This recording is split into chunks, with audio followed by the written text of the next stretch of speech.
Gloire à Jésus-Christ.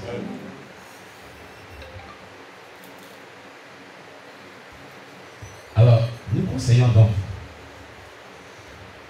à tous ceux qui veulent faire la prière. Alléluia. Pour être délivrés des prisons sataniques,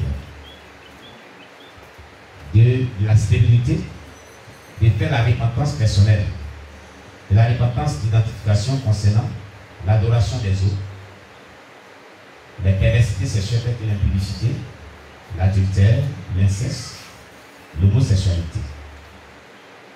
Pourquoi la repentance concernant l'adoration, des péchés d'adoration des eaux? Parce que la stérilité là, est causée par l'esprit des eaux. La reine de la côte fait un travail très monstrueux dans la vie des gens. Elle agit dans certains compartiments, certains domaines de la vie des gens. Dans plusieurs domaines de la vie des gens. L'esprit Ouattara travaille beaucoup. Elle est à la base de la stérilité. La stérilité, regardez. Elle travaille les satanistes. On a eu plusieurs satanistes qui ont témoigné de cela. Mais nous avons eu 3 satanistes qui sont passés ici, qui ont témoigné.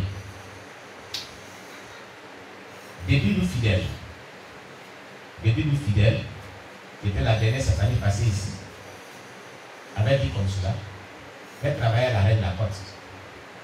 Elle avait spécialement cette capacité d'aller coucher avec les hommes, et surtout les hommes de Dieu. Et puis quand elle couche avec toi, elle te propose des préservatifs. Et quand elle va coucher avec toi le préservatif, elle le prend de ta main. Tu ne dois pas le jeter, celle qui récupère. Elle récupère cela. Elle va dans les profondeurs de la mer et elle s'en va donner cela là. Son témoignage sur nos chaînes YouTube. Avec ta sémence, ta destinée est vraiment beaucoup. Ils font beaucoup de choses avec ta sémence. Il peut t'empêcher d'enfanter. Il peut t'empêcher d'enfanter. Et même s'ils veulent, ils permettent que les enfants viennent au monde, mais ils prennent leur destinée. Parce qu'ils détiennent leur sémence en eux. Avec la sémence, il peut te tuer. J'ai reçu le témoignage d'un homme de Dieu, congolais. Il s'aimait la terreur dans le monde des ténèbres. Cet homme de Dieu là, il s'aimait la terreur, il détruisait tellement les yeux des ténèbres, il était redoutable dans le temps de Satan. Et il ne peut pas dans le temps de Satan, il est redoutable, il détruit tout. Tous les sorciers de la province et même du pays avaient peur de lui. Ils ont tout fait pour le tuer. Ils ont tout fait pour le capturer, il ne réussissait pas. Cet homme de Dieu était vraiment redoutable. Il s'aimait vraiment la terreur. Un jour, sa femme va voyager. Il va rester seul. Elle allait faire les affaires. Amen. Amen. J'ai dit que quand vous êtes un homme de Dieu, veillez sur votre vie spirituelle. Ce n'est pas à tout moment que votre femme sera auprès de vous. Elle n'est pas une prisonnière, il faut qu'elle rentre aussi. Il faut qu'elle visite la famille. Regardez, souvent les parents se plaignent. Que non, vraiment, depuis que notre fille est mariée là, elle nous donne plus de visite aussi. Vous voyez? Il y a des pasteurs qui empêchent les femmes d'aller en famille. Et les femmes ne peuvent pas plus rendre visite même aux... Ce sont des âmes aussi pour lesquelles Jésus-Christ est mort à la croix. Les parents. Il faut les visiter aussi. Amen. Oui.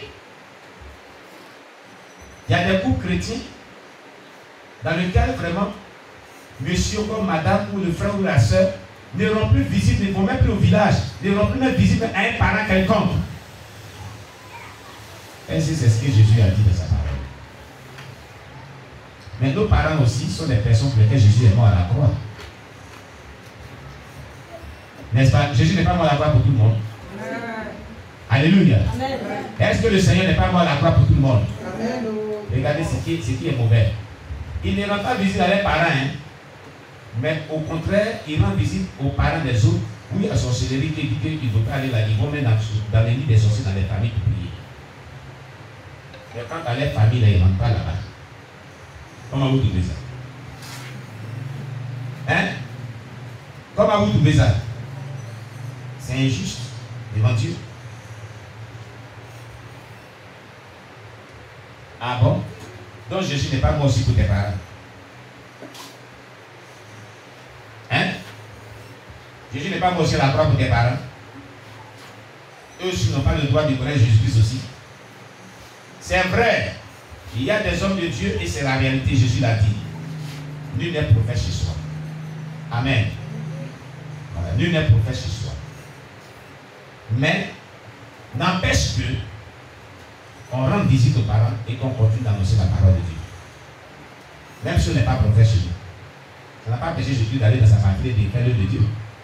Ça n'a pas empêché Jésus d'aller dans sa famille et de faire l'œuvre de Dieu. La Bible dit, puisqu'il est parti là-bas et qu'il était familiarisé sur sa famille, il n'a pas fait beaucoup de miracles, il a fait quelques miracles sur son compte. Il a œuvré quand même dans sa famille. C'est écrit dans la Bible. Alléluia. Amen. Alors cet homme de Dieu là, sa femme était allée pour les affaires au Nigeria. Il était resté seul. C'est un homme de Dieu qui craint Dieu. Mais le diable l'a piégé. Une sorcière redoutable est venue ce jour. Elle est venue et cette sorcière-là est une maman qui soutenait beaucoup l'œuvre de Dieu. Elle pouvait donner vraiment des centaines de milliers pour soutenir vraiment l'œuvre de Dieu. Donc elle a dit, bon, quand maman n'est pas là, elle va venir aider l'homme de Dieu, elle fait le ménage, elle entretient la maison, elle prépare pour lui, il mange, et puis le soir elle rentre chez elle à la maison. Elle retourne chez elle à la maison. Et aussi longtemps que maman pasteur était partie dans ce voyage, c'est ce qu'elle faisait sur lui. Et comme elle était une envoyée du diable, elle avait pris tout son temps pour étudier vraiment ce corps de Dieu. Elle savait que le péché sexuel, il n'aime pas ça. Il ne s'y compare à ça. Séduction ne s'y compare à ça. Tout ne s'y compare à tout. Elle a tout fait pour le sauver, n'a pas réussi. Donc qu'est-ce qu'elle va faire? Elle va faire vraiment comme quelqu'un qui veut la délivrance. Elle a dit au pasteur, vraiment, elle a inventé une histoire pour dire qu'elle a besoin de prière de délivrance. Le pasteur a dit, bon d'accord, on va aller à l'église, on va prier. Et ce jour, c'était dans la soirée. Le pasteur a prié, ils ont prié, c'était Dieu dans le temple, un grand temple aussi. Prier, prier, prier, prier, jusqu'à vers minuit. Le pasteur était fatigué.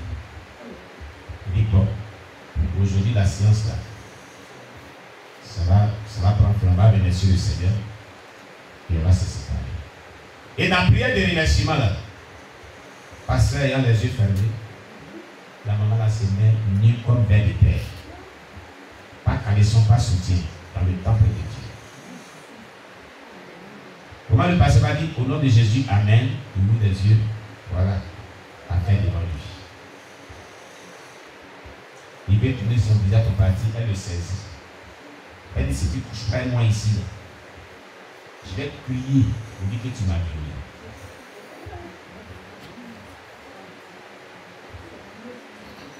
Que tu es en train de violer, c'est pour ça que j'ai crié. Si tu ne couches pas moi maintenant, voici ce que je vais faire. Alors à cause de sa dignité, mais où est la dignité? Quelle est la dignité qu'elle a? Il faut faire comme Joseph.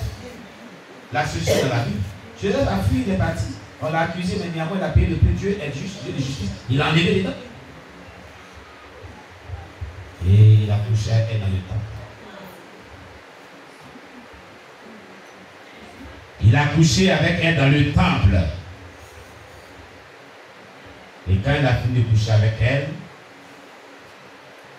elle a pris sa séance. Ils sont sortis. Elle s'est habillée. Lui est parti à la maison. Il n'a pas dormi toute la nuit. Il pensait à son acte de la nuit. Et dans le temple de Dieu. Il avait assis sa conscience. Et puis, cette sorcière, elle est partie dans le monde des ténèbres. Croiser tous les sorciers de la province. Elle dit, j'ai votre homme qui vous dit qu'il est fort, mais voilà, ici, je l'ai ici dans ma main. Ils étaient en train de opérer. Elle dit, arrêtez tout ce que vous faites là-bas. Votre homme qui nous terrorise là, moi je l'ai vaincu, je l'ai dans la main ici. Je dis, oh, tu parles de qui même? Elle a dit son nom. Toi, tu peux quoi aujourd'hui là? Elle dit, il n'est rien, le voilà dans ma main ici. On dit, mais qu'est-ce qu'il prouve que tu l'as dans la main? Elle dit, voici sa sémence. Vous savez qu'avec la sémence, on peut tout faire. Je l'ai ici. Il a touché moi. J'ai pris sa sémence.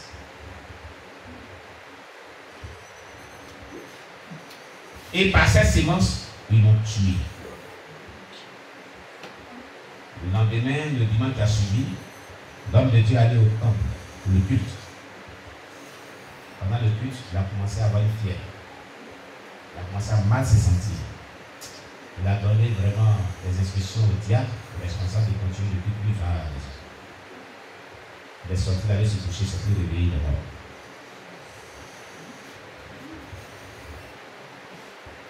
Vous voyez comment le monde des ténèbres peut travailler avec la sémence d'un homme.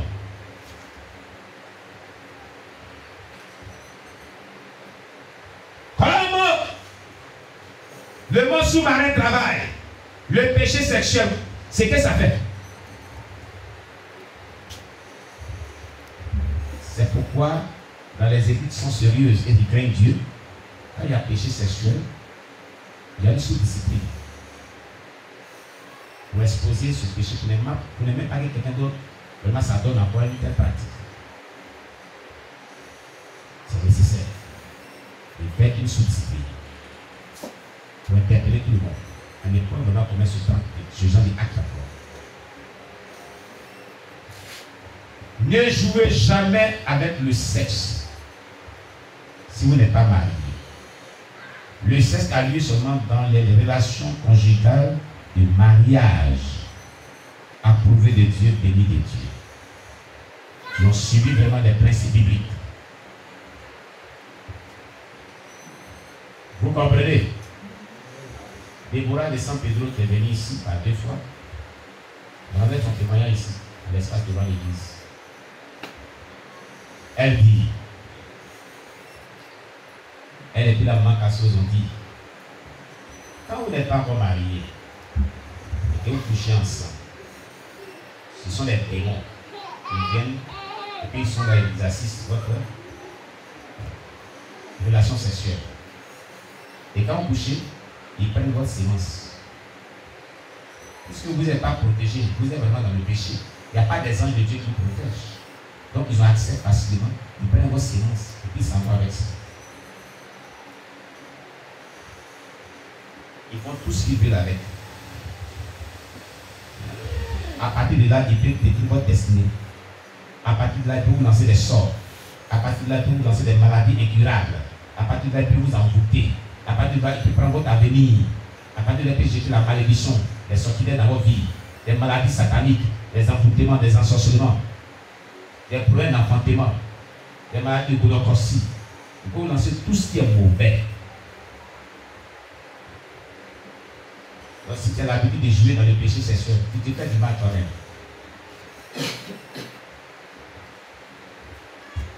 Et là, tu joues dans le péché sexuel, tu es dedans seulement, tu es dedans seulement, tu es dedans seulement. Tu te fais du mal, bien aimé. Tu te fais du mal. La malédiction, c'est ça qui joue. Les maladies, c'est ça qui joue. Le jour que tu as te marier, pour avoir un enfant, tu vas avoir des problèmes. Tu auras des maladies de gynécologie. Des maladies liées à ton orgasme, à ton organe sexuel. Ne jouez pas le sexe.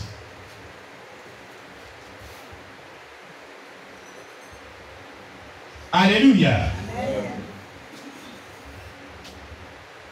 Donc, le péché sexuel entraîne beaucoup de maux, beaucoup de douleurs, beaucoup de souffrances. des malédictions ne peuvent finir. Mais si tu as un cœur sincère et que tu le réponds, Dieu peut te délivrer. Une réputation peut être mauvaise, mais le Seigneur peut la corriger si on est disposé vraiment à changer. Alléluia. La mort n'est pas loin de quelqu'un qui vit dans une dépravation sexuelle. Tout est permis pour le détruire. Sa vie est exposée à la mort, est exposée au sort, au sortilège, est exposée aux emboutements, est exposée à tout ce qui est mauvais. Par le sexe seulement, il peut te détruire. Madame Yapo, Madame Yapo, ici. La petite fille qui confessait ici. Petite sorcière, en plaisir de le parler, Dieu l'a frappé et l'a confessé. Sa tante l'a pris au village pour venir l'aider dans les poulets braisés, poissons braisés qu'elle faisait à la plaque d'Ago ici. Pour les piquer et autres. La petite là, elle dit dans son village, il y a un gros trou. Et le chef du village, dans le gros trou là, c'est le chef du village qui garde ça. Dans le gros trou là, il y a des mèches. Ces mèches là sont des serpents. Elle en a transporté et elle a envoyé ses plaque d'Ago d'aller la chasser. Et elle vendait pour sa tante. Quand les clients viennent, les mèches là, ce sont les serpents sortent, et puis Christ là, les clients pour les effrayer. Les clients ne viennent pas. C'est comme ça qu'elle a perdu tous les clients. On a confessé ça ici.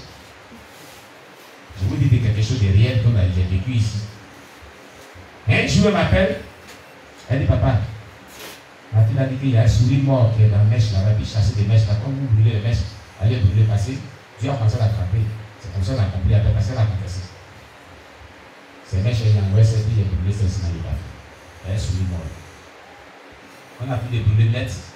Vraie confession va sortir. On va commencer à te faire comme elle est sorcière, tout ce qu'elle fait dans la maison. Mais ce qui a été ahurissant, ce qui a été vraiment blessant, et qui a beaucoup touché la maman Yapo, et que la petite fille là, oh, quand les enfants sont sorciers, c'est pas bon. Hein. Et quand vous ne dites pas dans la sécurité là, c'est pas bon. Hein. Parce que c'était un foyer de deuxième bureau. Le monsieur là, il a sa femme, elle est à la totale. Sa femme, il croit qu'elle est béninoise. Le monsieur, il me c'est un béninois. Et il a pris des infâmes. C'est elle qui m'a dit quelque chose maintenant. Vous comprenez? Et c'est une relation de péché.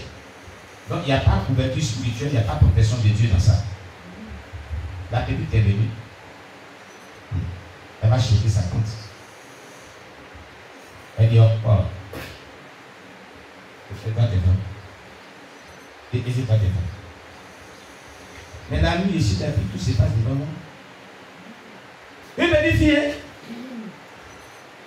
c'est-à-dire que quand sa tante entretient des activités sexuelles avec son mari, elle est là. En sorcellerie, là, elle regarde. Elle est là. Elle peut l'assister. Elle regarde tout. Elle joue avec l'intimité. Quelle humiliation. Une petite sorcière. Vous voyez comment c'est humiliant? La maman, dans son cœur, elle déchirée, elle veut tuer la petite. Elle s'est vue humiliée de cette manière. Elle est rentrée dans une colère rageuse. C'est nous qui l'avons maîtrisé ici. Le péché sexuel t'expose. T'expose toi-même.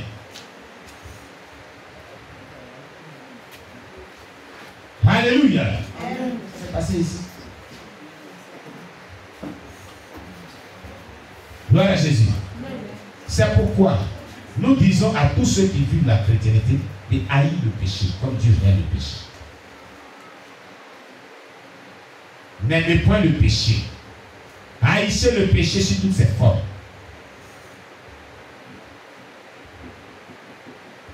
Et la petite là a commencé à dire des choses. Tout ce qui se passe dans l'intimité, elle a commencé à raconter ça dans sa confession. C'était choquant.